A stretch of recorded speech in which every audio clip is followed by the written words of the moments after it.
Branch of flesh is begging to be pruned, and its sap supped from. My mistress' eyelids! Stop! Cease, you loon! Ah! Ah! As soon as the dreams cross the threshold of your imagination, you snap back to realize they have all come true. Just full of surprises, aren't you? Joy floods through you. You were dazed on the Nautiloid, but now you are truly awake. Alive.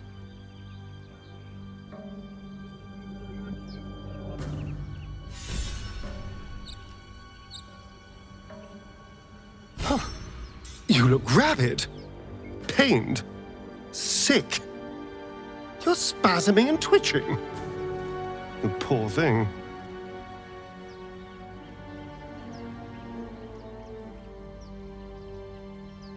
The norm is to keep dirty thoughts like that to ourselves, but do carry on.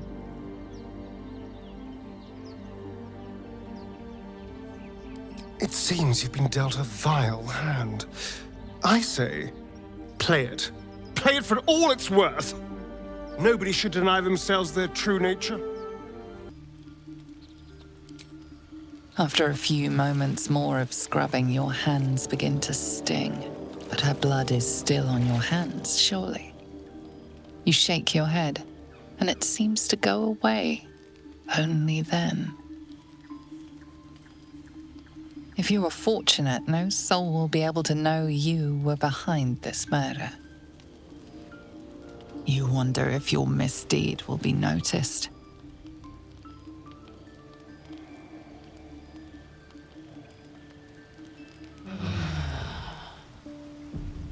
So, the bard's dead. Slaughtered, even. It's time to start talking.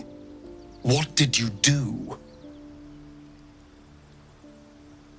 All right, but why? That music wasn't that bad, surely. I see. That does sound pretty reasonable, actually.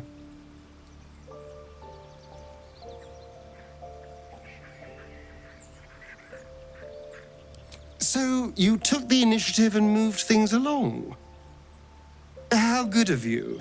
Even if the parasite caused your little episode, it had better not happen again.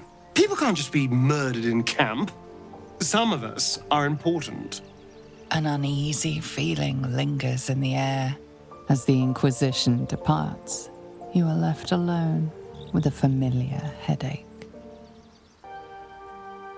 Much is uncertain, but you know one thing for sure. The darkness will strike again, unless you find a light. Just so you know, I don't judge you for what happened to that bard, Alfira. But the look of guilt on your face was priceless. I don't care, really. But you could have been more subtle about it. Together, so do your minds. Her whole being is laid bare before you. And half hidden at the center of her desire, you discover something unexpected. Fear. You draw her closer, with all the vim of a lover's first embrace.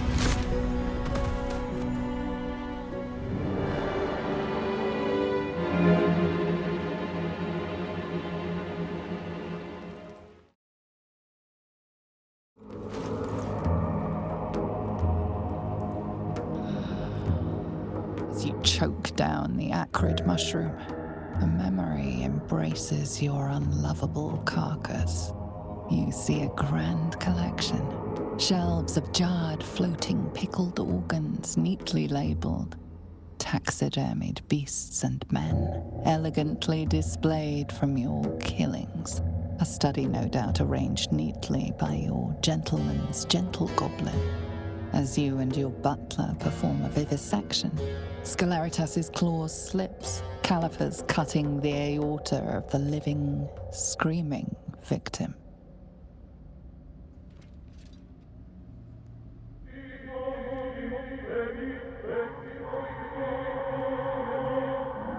This is not your first time unraveling a long intestine left-handed, but each time you swear up a storm, hoping it will be your last.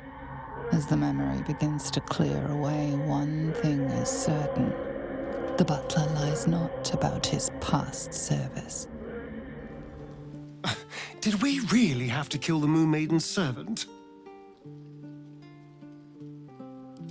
Watching you make decisions is rather like watching a Tarask mating ritual. One simply assumes villages will be destroyed in the process. You'll have to go quite a bit further to surprise me. I won't weep for her, but we could have used her as leverage instead. Sometimes we need to think with our heads before our knives, dear.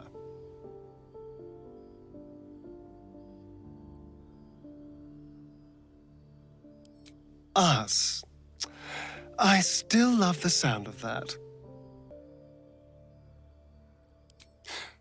How could I say no?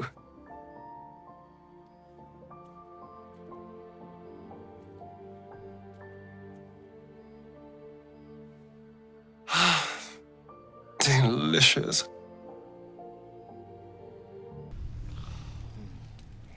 Your kill of that poor cleric can mean only one thing. The vile Sceleritas will be here soon enough.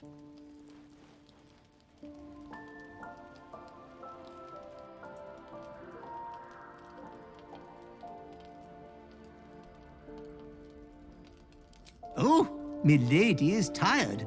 I will tuck her in personally with a bedtime story of her former self. A part of your past is here for you. I come with your disgusting prize. This prize is no payment, but a sign of reverence towards you. Come closer, my depraved prodigy. Try on your new gym jams. They're a present from Father. It would be rude not to.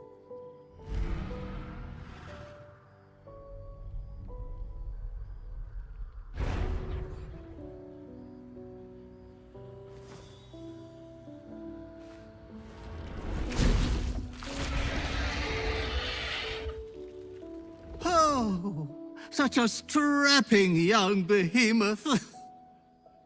You cannot speak, but you have command over your own cruelty.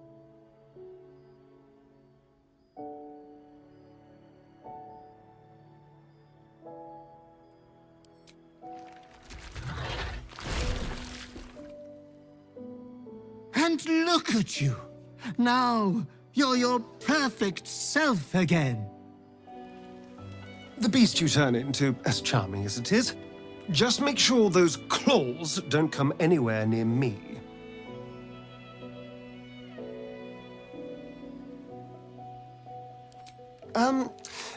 Yes, it does smell the part.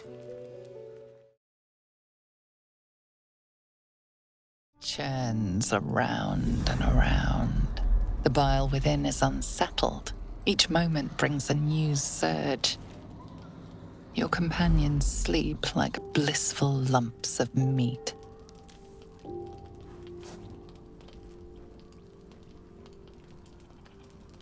He is so afraid, so afraid of everyone. Besides you, who he ought to fear most. You could do so much better, milady.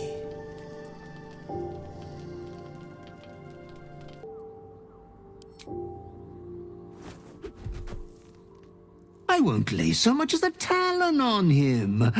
I wouldn't rob you of that delight.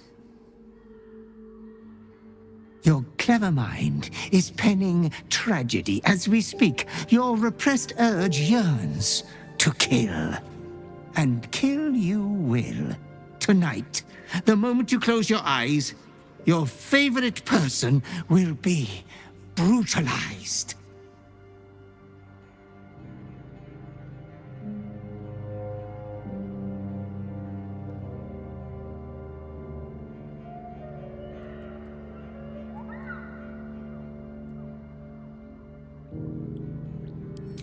We all kill what we love most. In time. You like him for more than his looks, but he will never believe that. Why not make him a pretty corpse?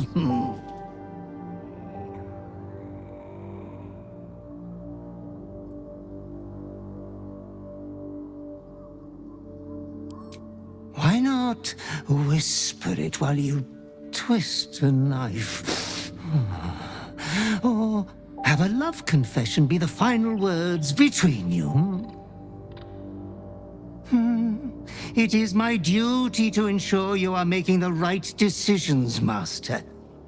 There was much disappointment at your reluctance to kill the little moon maiden. You could kill this one deliberately. I'm sure it will be considered a great show of goodwill. The tithe could still be yours.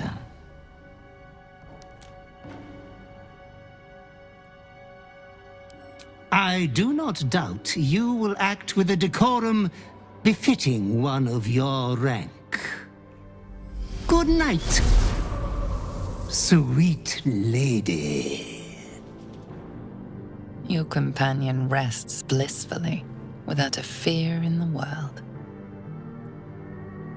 Surely it is preposterous anything else would happen tonight. You return to your bedroll and sleep like the dead. In the heat of the night, those last gasps are with almost no struggle. It's gone out like a light. Thoughts flittering, you prepare to be hated.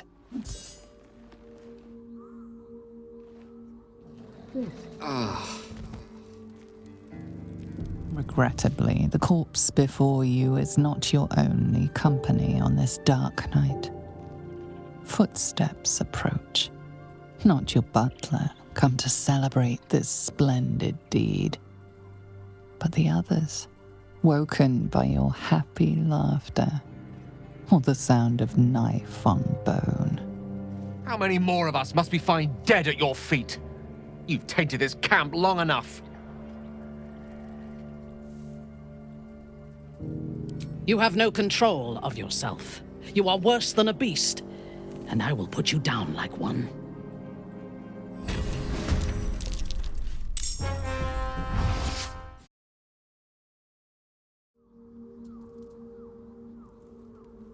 As your hand approaches his body, it wavers. It longs to close around his throat.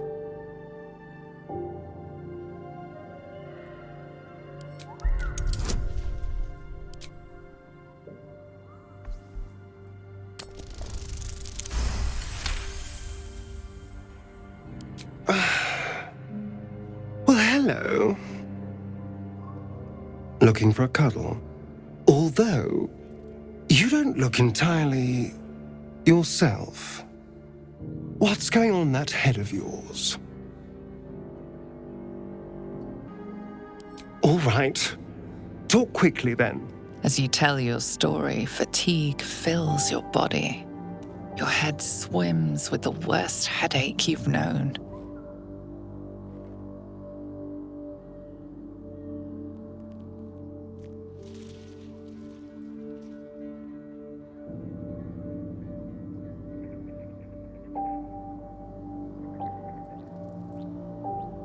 All right. If you're sure. We can always talk about it in the morning. You return to your bedroll and sleep like the dead. Yourself. What's going on in that head of yours? More horrible than our day-to-day lives. Well, this I have to hear. As you tell your story, fatigue fills your body. Your head swims with the worst headache you've known.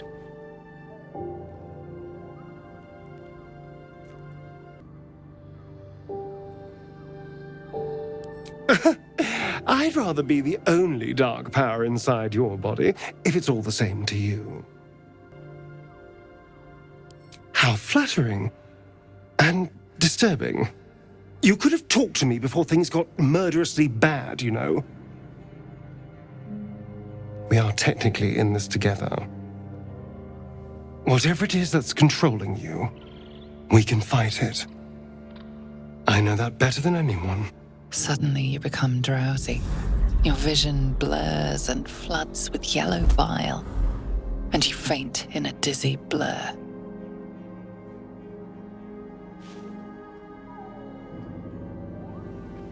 You are not yourself. All control is gone. This thing won't have you. It won't win.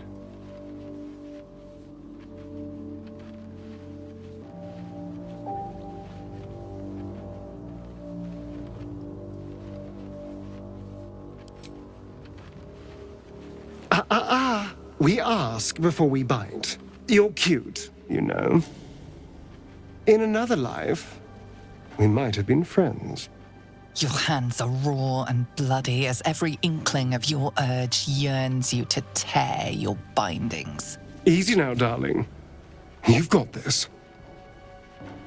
And I've got you. Growl all you want. It won't stop the dawn. This will be over soon. The night passes sick and sweating, but bloodlessly.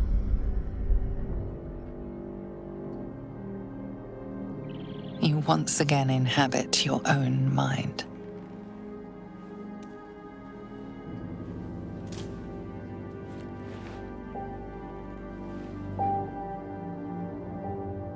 Now that you're back with us, we need to have a talk.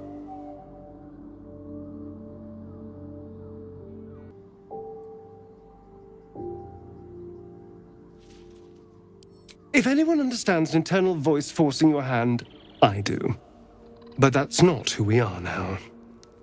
We make our own choices. And you made the right one last night. You're not alone in this. None of us are.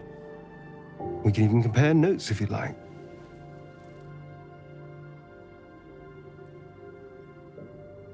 Well, no, you tried to kill me. Of course it's not all right. But nothing is ruined either. After all, what's a little attempted murder between friends? But whatever this is, you will get through it. And I'll be here to make sure you do. Anyway, it's a brand new day. I'm sure we'll find lots of people for you to kill. Good morning. Thank you for not killing me the other night. Are you all right now, or is today a I will wed you with a delicate veil of blood blooming over your white curls kind of day?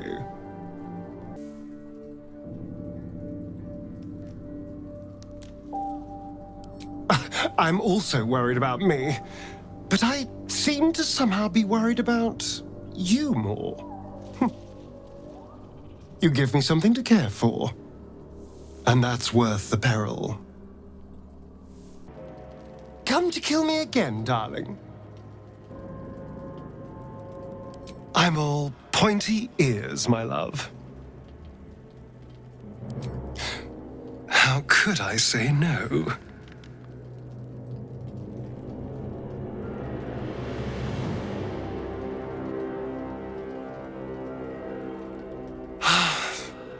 Delicious. By the bone lord. It's you! I thought I'd never see you again. I wanted to keep you for myself, but they shipped you away. You talk! And you are aware. How is that possible? Oh, but what an arresting voice you have. You're not supposed to be here, Special One. That's not right. But I don't want to damage you. You were my very first, after all. I learned everything about the parasites from you. I remember finding you close to death, beaten black and blue on the floor of this sanctum. It must have been a few hours after the tadpole was placed in your skull. How you got here was a total mystery. But I stitched you up just enough to keep you alive. then placed you within your crib. I kept you as mine until you were needed by our superiors. We had such a close bond. I opened you up endlessly with my scalpels and got lost in your insides. I was not behind it. I do not know. But whoever did it, I'm so glad they left you here for me. Truthfully, I'm not surprised to see you found your way back here all by yourself. I always knew you were clever. It has never been the same with another. All the other victims who come here just meekly obey. You thrashed. You fought. You were indomitable.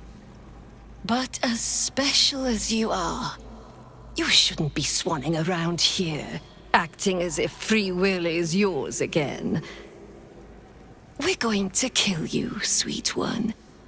But I promise I will stay with you afterwards. Lashes, bring this one back to my table.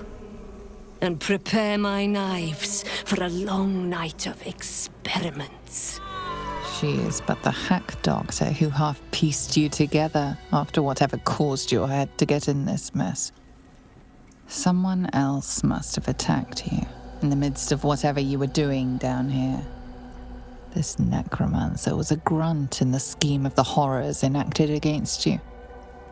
That attacker is the source. You were no Merkel cultist, that much is sure.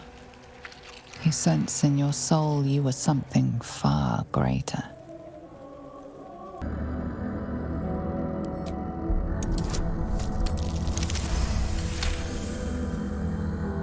You do not lie, underling. It is your blood I am destined to spill. Your death spit will stain these walls, little lamb.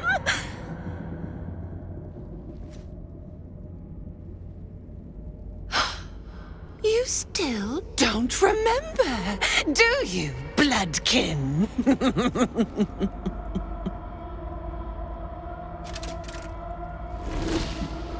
How you screamed as my knife slit your skull. Your brain juices, sticky and sweet. A little hole, big enough for the worm. Your body, a blood sack to feed it. The favorite of Baal turned meat puppet, strung up by the sinews and plucked by my hands. This is the truth you had forgotten. You were the favorite, the chosen. Orin was your subordinate. You led the cultists of Baal and orchestrated the absolute plot. It was your genius, your cruelty, your design. At your moment of greatest triumph, when all the pieces were in place, she betrayed you, infected you, and took your place. Husk, maggot, a Baal spawn, slip sliding in filth with these pigs. You don't deserve the Murder Lord's blessing.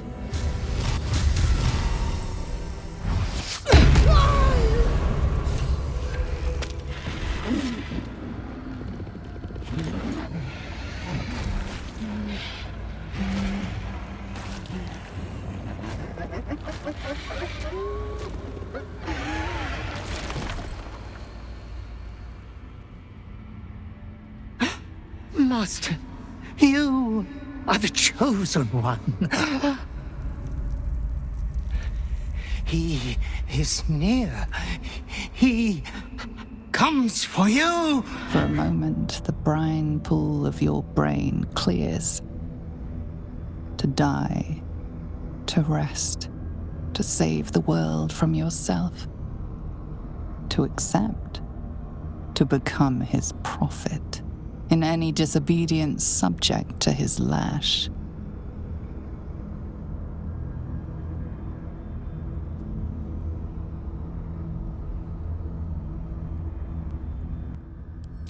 My chosen, my slayer.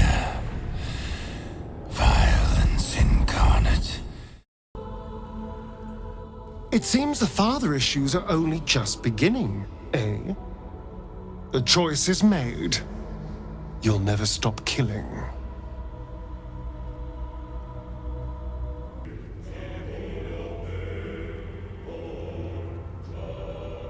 If the only way to control his possession is to bow to it, I suppose that is how it must be.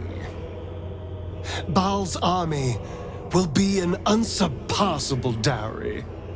I cannot wait for you to claim it.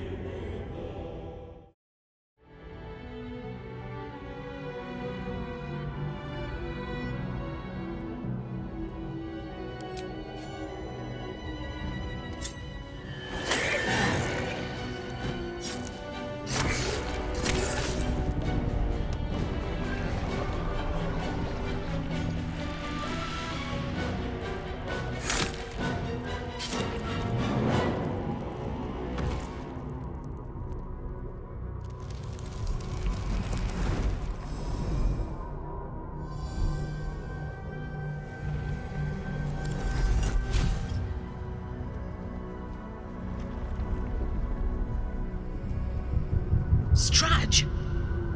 What are you doing?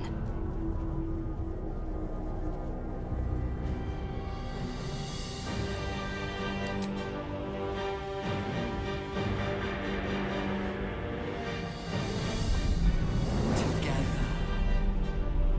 Conquer! Kill! Slaughter!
In Baal's name.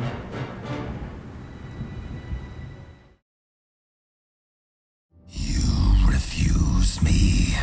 You are my spawn. Your veins course with my unholy blood. Your life is mine. Accept your inheritance, or I will reclaim it.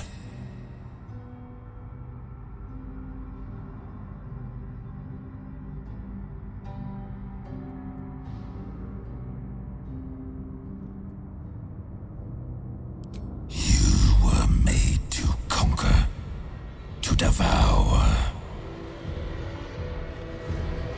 You reject my blood, and so I will reclaim it.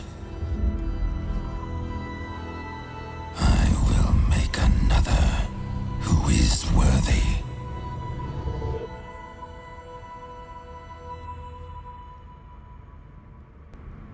For the first time in over a century, silence falls over the Baal temple. No chants, no screams, no prayers. In the end, your own death brought you more joy than any you wrought on this land. You are slipping into peaceful oblivion. But your journey is not over. Thou hast defied Baal, thy liege and father, and in doing so hast earned a place among champions and heroes. But alas, thy courage was in opposition to the divine cosmology that bound thee to the Lord of Murder. Thou art now faithless, godless, and doomed to wander the fugue plane for eternity. I will not permit that, though all the powers of life and death dictate that it should be so.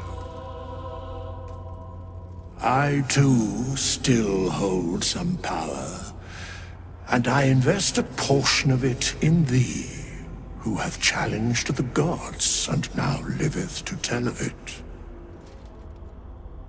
Thy fight is not over, and it is thy fight. For one who can look upon Baal and oppose him can survive any crisis. So rise, challenger of gods, and prepare for battle once more. Death will not claim thee whilst I endure. Well done again on besting Baal and all that. It was very twee. Especially the part where that poor excuse for a skeleton waved his magic wand and made it all better.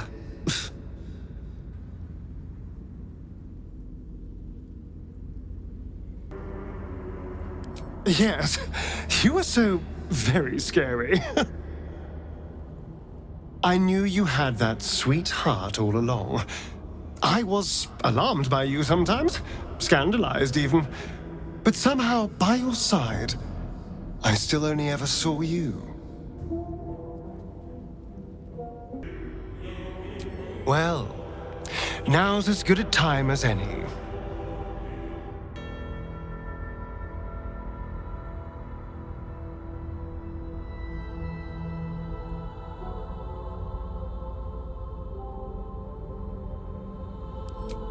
I want you by my side as well. Now that you're free, we can craft a new future together.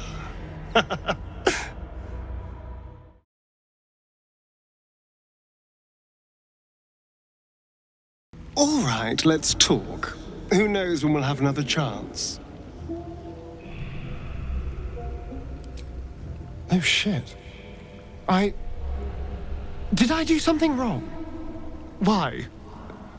What's changed?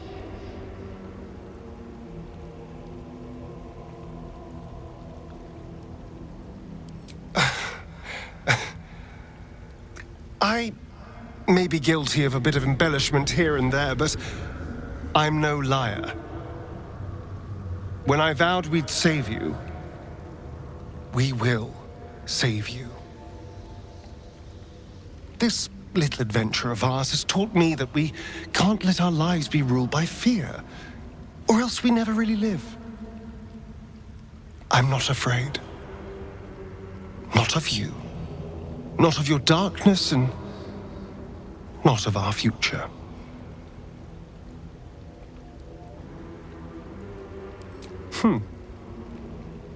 Cazador used his tortures to strike terror into me. But I've rarely been more afraid than on the night when I feared Baal had claimed you for good. But I trust you won't kill me. And if you do, then I've gotten sloppy and probably have it coming.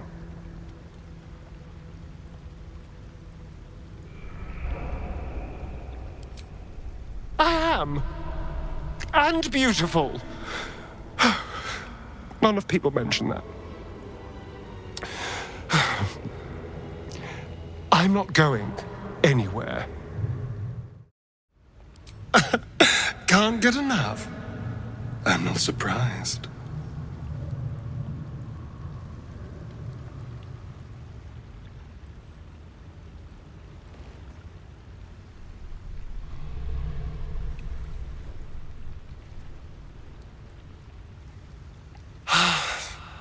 Delicious.